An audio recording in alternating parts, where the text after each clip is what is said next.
Bon, rebonjour, donc ça va être la deuxième partie de ce roi de la jungle.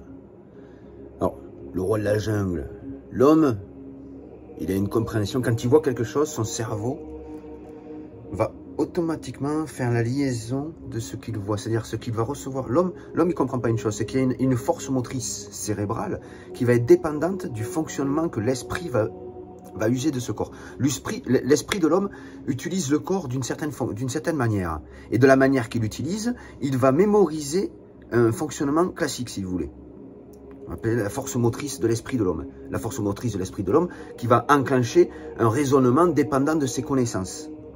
Donc comme quand il va regarder un lion, par exemple, sur mon profil, j'en reviens au roi de la jungle, il va regarder le lion sur mon profil, il va dire « Oh, il se prend pour un lion et blablabla. » Déjà, l'homme, c'est parce que l'homme lui-même a un côté animal dans cette compréhension de ce que peut être le lion. Et non un regard plus divin, un regard derrière ce mécanisme du lion.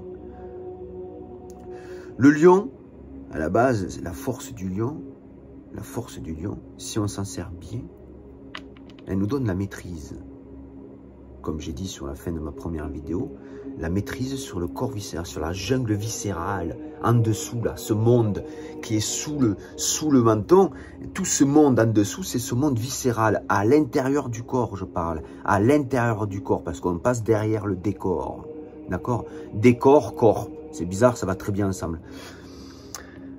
Le décor, le corps rentre en accord, quand on rentre derrière le décor, hein, l'envers de la création. Donc quelque part, allez voir à l'intérieur de ce corps et allez chercher à avoir une maîtrise sur ce monde, sur cette jungle viscérale, c'est avoir l'esprit du lion en soi.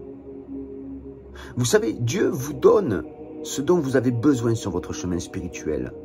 Et il vous donne ce dont vous avez besoin sur votre chemin de réalité qui est la même. Parce que quand on vit cette réalité, on est quand même sur un chemin spirituel. Conscient ou non conscient qu'on est sur un chemin spirituel. Tout est spirituel, quoi qu'il en soit. Parce que tout est précédé de Dieu. Je vous ai dit, la base de la création, la base de l'existence de l'homme, c'est le noyau, c'est le cœur, c'est Dieu. Il n'y a rien sans Dieu.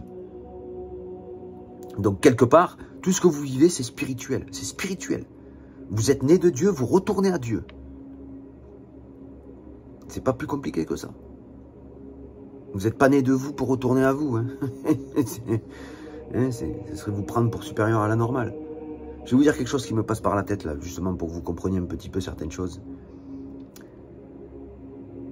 Les gens ont tendance tellement à juger cette réalité avec leur œil humain que quand ils voient des mouches, par exemple, oh, c'est dégueulasse. Ou des asticots. Mais ce qui est horrible ou dégueulasse, ce qui est sale, c'est dans votre tête. Parce que tous les insectes de cette création, tous les animaux de cette création, tout ce qui existe par la manifestation est Dieu. C'est qui est sale? C'est qui est dégoûtant? Vous savez, vous connaissez le fonctionnement vraiment de l'asticot et de la mouche?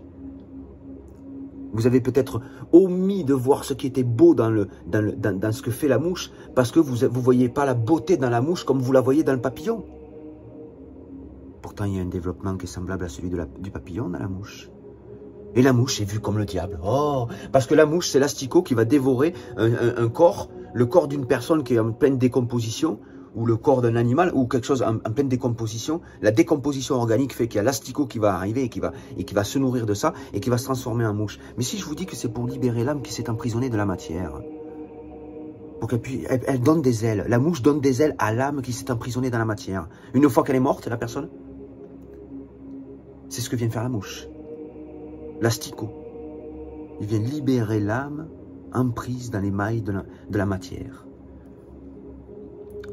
Le papillon ne fait pas ça. Vous voyez ce que je veux dire? Parce que vous regardez avec vos yeux cette création, vous ne la comprenez pas avec votre cœur, mais avec vos yeux. Je vous souhaite une bonne journée et puis je vous dis à bientôt.